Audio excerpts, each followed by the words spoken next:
Chapter 3. In Baby Makes. I never wanted to have kids. No one ever heard me say growing up that I wanted to have children. Marriage? Yes. Children? No. I imagined me and my guy, my husband, traveling around the world and doing things that were absolutely incongruent with the word babysitter. One of the reasons why Ray and I clicked so well is that he felt the exact same way. But after a while, the thought of having and raising a baby was for me all consuming. I was overwhelmed with the feeling that to this day I can't explain. I had made a decision with my head never to have children, but my body and my spirit had other plans. I think it was God selecting Ray and me right then to have the child who would become Kanye West. And despite any of our thoughts to the contrary, nothing was to keep this pregnancy and birth from happening. Not even our initial reluctance, or better put, our initial insistence that a kid was just not in the cards for us. But the script flipped. My maternal instinct kicked in and went into overdrive. Still, Ray was not convinced that being a father was what he wanted to do. He was happy with just the two of us doing our thing. After all, we had all but vowed not to have kids. But 3 years and counting into our marriage, this overwhelming desire in me to get pregnant just would not go away. So Ray at least began to give some thought to the idea. Partly, I'm sure, because he wanted me to be happy, and partly because I couldn't and wouldn't let it rest. I had been on birth control pills since Ray and I got together, but this new desire overtook. I have no idea where it came from. I really don't.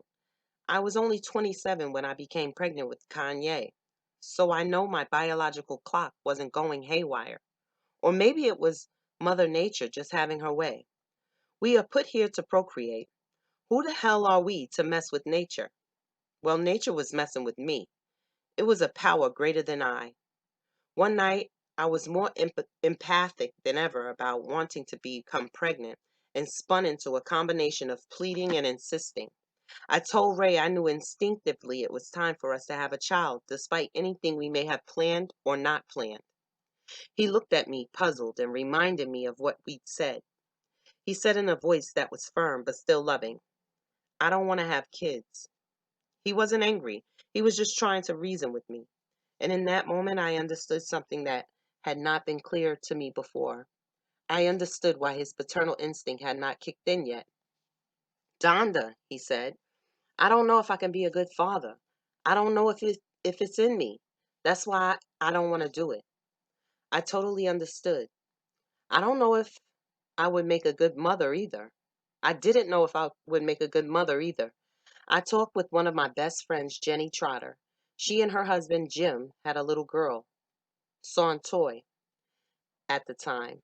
And all the wisdom in the world, it seemed to me. I told Jenny about my secret fears. I told her that for me, becoming a mother was like being asked to perform surgery without going to medical school. I wasn't prepared. Not only that, I too was afraid. Jenny helped that fear dissipate. She had and still has a calming effect on people. Thank God I was and still am one of them.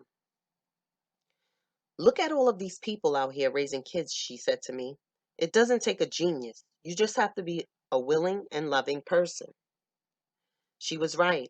There was a bunch of people having babies who were seemingly less qualified than I was, and most of their children were turning out okay. At least I was starting from the right place. I wanted a child, and I knew I would love that child, but I didn't want to do it alone. Ray and I talked more, and soon he became more comfortable with the whole idea. I told him what Jenny had said to me. If you want a child, we can have one, he said. Almost before he could get the words out of his mouth, I got off the pill. 2 months later, I was pregnant. The first weeks after the news were bliss. Ray was very attentive. We still went everywhere together and enjoyed planning and shopping for our unborn child. We even bought an antique rocking chair that I would rock the baby in. I still have it today. Everything was going fine, but as the reality set in, Ray's fears came back with a vengeance.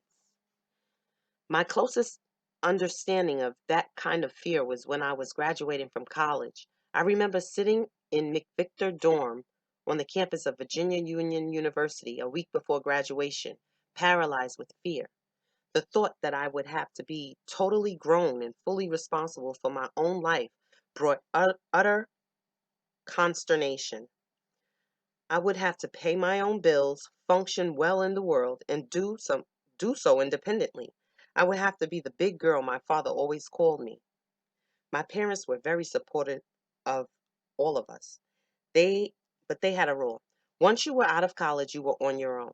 Of course, emotional and loving support would always be there, but you were expected to make it financially and in every other way once you graduated with that 4-year degree. They had worked and saved to educate us. I remember my mother pulling out a big stack of savings bonds she'd been putting away for my college education since I was 5 or 6 years old. But now it was graduation time and time for me to make it on my own. I figured their rule was very fair until my Independence Day hit. When graduation, with graduation fast approaching, I had only a very vague idea of what I would do, where I would go after leaving the environment I had found so nurturing. I was scared as hell when that reality first stared at me. Thinking back, if I'd wanted to go home to Oklahoma City, I knew my daddy would have welcomed it, despite the rule. Both of my parents would have let me come home, especially since I wouldn't have been bringing a baby home for them to raise. They didn't play that. But I never considered it an option, returning home to my parents' house or to the city I was raised in. I was raised just as I ultimately raised Kanye, to go out in the world, live my life, and tell my truths the way I see them. I had so many questions. Would I be successful? Could I make my parents proud? Could I make myself proud? I had always been an overachiever, but I was afraid of the unknown. So I knew the place where Ray was, and I also knew it was a very real place. I wanted my husband to be pleased. I felt I couldn't be happy if he wasn't, but I also knew that I couldn't be totally happy if I didn't have a child. I somehow knew that as well as I knew my own name. And even though Ray was off and on, consumed with unanswered questions about his ability to be an excellent father, he always pursued excellence in everything he did. His questions and fears about fathering lost out to the best decision we ever made. I thank God that I changed my mind about having a child. I can't imagine what my life would have been without him. Not because he happens to be Kanye West, but because being a mother is for me by far the most rewarding experience I've ever had. Besides life itself, raising Kanye was my greatest blessing. He has brought so much to my life and taught me so much about myself. As the months would wound down and the arrival of our child was imminent, Ray turned into super husband. He would go to Lamaze classes with me. He had me exercising and eating raw and organic foods. He had me drinking fresh carrot and apple juice. And from the moment we decided we'd go for it, I stopped smoking weed. I wanted to provide the healthiest environment I could, which to carry this child. I had fallen in love with him before he was ever conceived. Right before and during my pregnancy, I was probably the healthiest I had ever been. The only thing that got big on me was my stomach. Ray was totally into it. He photographed every stage of my pregnancy, even me at 8.5 months riding my bicycle. Once again, we did our unconventional thing. I wouldn't wear maternity clothes because back then you couldn't find anything stylish. I wanted to be fashionable and cute. No baggy, untailored, matronly looking ensembles for me. So I would wear my jeans and put a hole on the other side and tie a string from the buttonhole to the hole I created, loosening the string as my stomach grew. I wore loose, stylish shirts to cover my stomach as the months progressed. I knew I was having a boy. Ray said he wanted a girl. I think he just said that so he wouldn't be disappointed in case we had a girl. Or maybe it's that thing that daddies have with their little girls. But I knew we were having a boy. We never had an ultrasound. I just felt it. I felt Kanye too as he twisted and turned inside me. Boy, did I feel him. He would sometimes poke his elbow into my stomach so hard that I thought he must have been doing gymnastics inside. Many nights he woke me up on the parallel bars or something. But it was always a good feeling no matter how uncomfortable. Ray would get a kick out of feeling my stomach and even conceded after a point that maybe we did have a boy on the way, after all. The time came when the baby was ready to be born. Ray was pretty cool and collected, as I remember it. He grabbed my already packed overnight bag and his camera equipment. We got to the hospital and were all ready for the big event, or so we thought. The contractions were 10 minutes apart. I was ready. But as it turned out, the baby wasn't. I was to be in labor for a total of 39 hours. I was sweating and pushing and breathing and sweating and in pain. After the first 12 hours, they sent me home. You haven't dilated, but 3 centimeters, the doctor told me.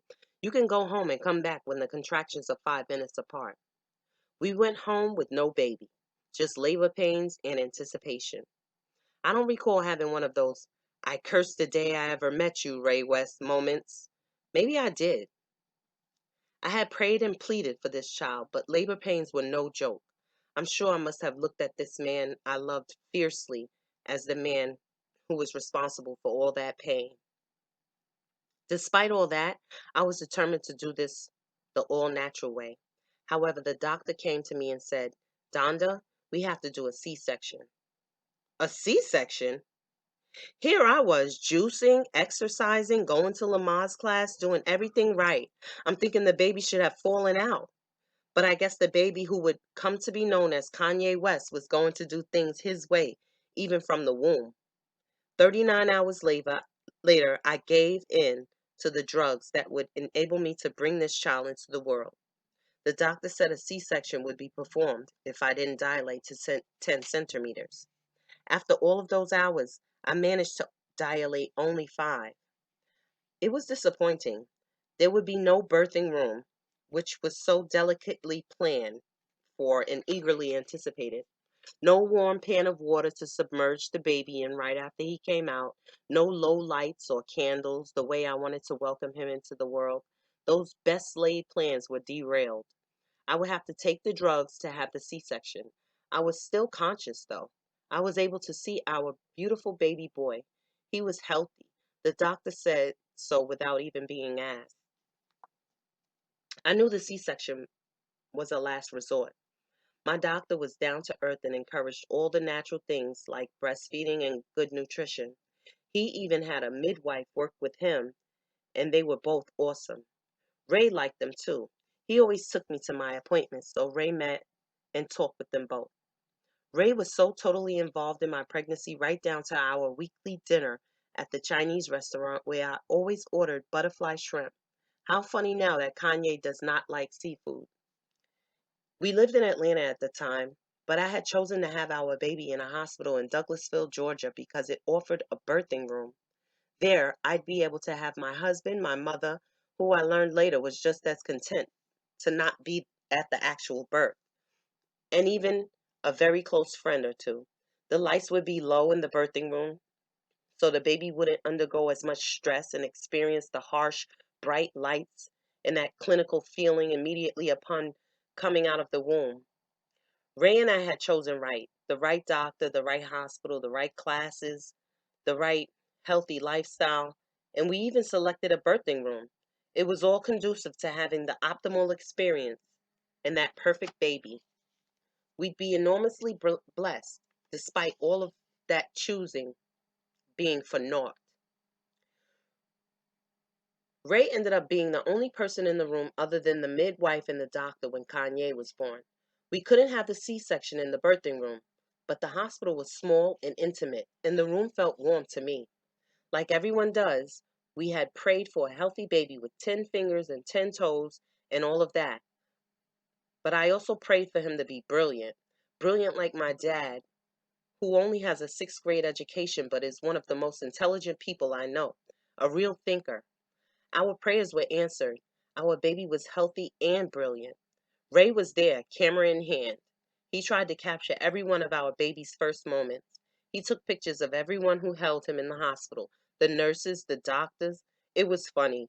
We had all of that time of not wanting kids or being afraid to have one, and when our son finally came into the world, there was not a more proud father alive. My mother came from Oklahoma City to help me out around the house. But because of the C-section, she ended up spending more time with me in the hospital. She loved our actual home, but not where it was situated. My mother didn't like a bunch of woods where you couldn't see people coming or going. It made her nervous, so she stayed with me in the hospital. Only later did she tell me that she wouldn't have even considered going out there on that 4-acre tree-filled property while Ray and I stayed in the hospital. I had become just a little depressed over not getting to have natural childbirth and not being able to breastfeed for the first week. So Ray stayed with me.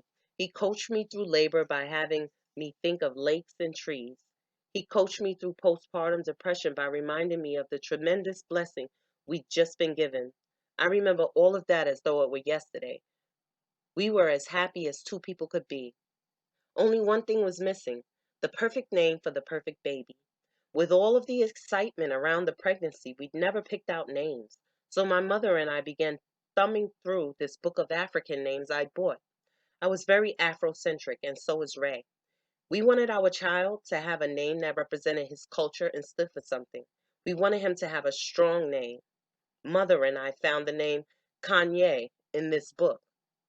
It was an Ethiopian name that meant the only one. I knew he would be our only child, set apart and special. My mother found his middle name in the O's. We chose Omari, which means wise man. Kanye Omari West. Mother pointed out that his initials would be KO. She liked that it stood for knockout. We asked Ray about the names, and he was cool with both Kanye for the first name and Omari as the middle name. So we made it official. When we got home, Ray was incredible. He did everything but breastfeed. And if he could have found a way to do that, I believe he would have. I couldn't have asked for more support. It was the way I imagined, the way it should have been. A few months later, we decided to move again. We found a beautiful home in the newly renovated section of West End in Atlanta. Those homes had been gutted and brought back to life, brought back like nothing I'd ever seen. None of that painting over and sprucing up.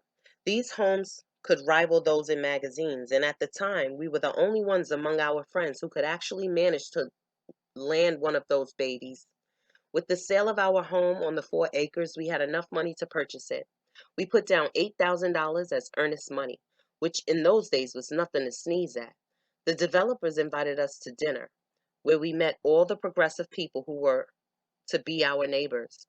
They were mostly, if not all, white. That didn't matter.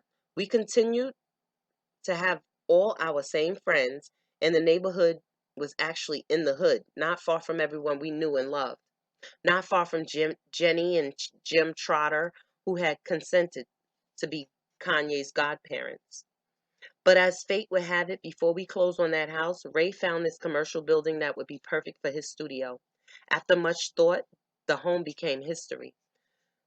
We could not afford both the home and the photography studio. We even lost our $8,000 earnest money because we'd qualified for the $125,000 mortgage and just didn't want to go forward with the loan. We needed to put the business first.